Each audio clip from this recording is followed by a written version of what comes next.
Perkenalkan, nama saya Hari Ferdinand Habeahan, NIM D1A020069, kelas C Agroekoteknologi angkatan 2020.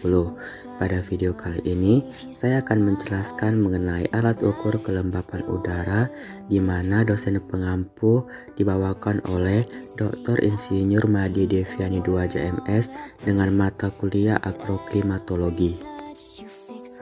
Apa sih kelembapan udara itu? Kelembapan udara adalah sejumlah uap air yang berada dalam keadaan campuran gas antara udara dan uap air, di mana jumlah uap air dalam udara hanya merupakan bagian kecil saja dari atmosfer, kira-kira 2% dari jumlah massa. Tetapi jumlah ini tidak konstan, bervariasi antara 0 sampai 5%. Walaupun jumlahnya kecil, tetapi kelembapan udara mempunyai arti penting karena besar uap air di udara merupakan salah satu indikator akan terjadinya hujan. Uap air tersebut juga menyerap radiasi bumi, sehingga kelembapan udara juga ikut berperan mengatur suhu. Semakin besar jumlah uap air dalam suatu udara, maka semakin besar energi potensial yang tersedia dalam suatu atmosfer, dan dapat merupakan sumber terjadinya hujan angin, sehingga berarti menentukan udara itu kekal atau tidak kekal. Kemudian, adapun faktor-faktor yang mempengaruhi tinggi rendahnya kelembapan udara di suatu tempat sangat bergantung pada beberapa faktor sebagai berikut, yakni suhu, tekanan udara, pergerakan angin, kuantitas dan kualitas penyinaran, vegetasi, dan ketersediaan air di suatu tempat, baik dari tanah maupun perairan. Baiklah, adapun alat ukur kelembapan udara, yaitu yang pertama, higrometer. Higrometer merupakan alat untuk mengukur tingkat kelembapan udara. Higrometer biasanya dipasang di tempat penyimpanan barang seperti kontainer.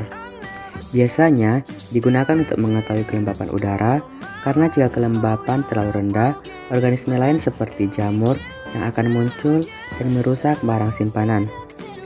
Pada higrometer terdapat dua skala, yaitu menunjukkan kelembapan dan temperatur atau suhu. Pada skala kelembapan diberi simbol huruf A, sedangkan untuk suhu menggunakan derajat Celcius. Bentuk sederhana dari higrometer bernama psikometer yang tersusun atas dua termometer. Adapun jenis-jenis dari higrometer yaitu yang pertama, higrometer logam atau kertas berguna untuk memberikan indikasi cepat saat terjadi perubahan kelembapan.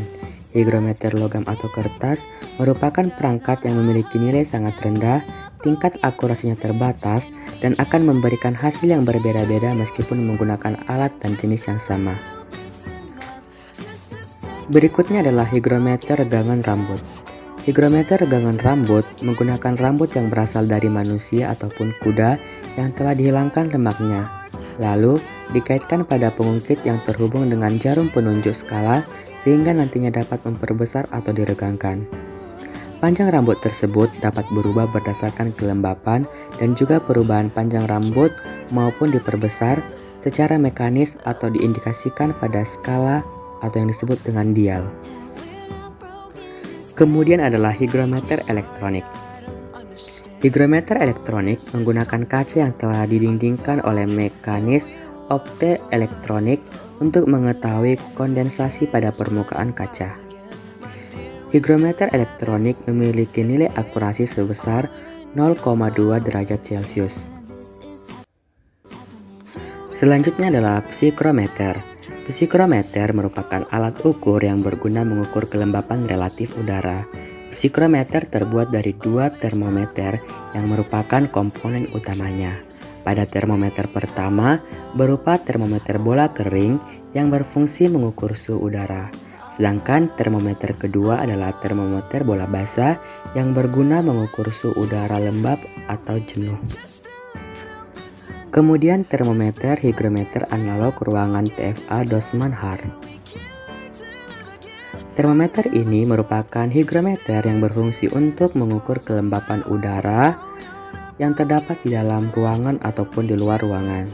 Termometer higrometer ini berguna dalam memonitor kelembapan udara yang terdapat di laboratorium, ruangan IT seperti ruangan server, peternakan, maupun perkebunan. Kemudian adalah higograf, yaitu alat yang mencatat kelengkapan data kelembapan udara secara geometris. Baiklah, demikianlah video penjelasan mengenai alat ukur kelembapan udara. Atas perhatian dan kesempatannya saya ucapkan terima kasih dan semoga video pembelajaran ini dapat berguna untuk kita semua.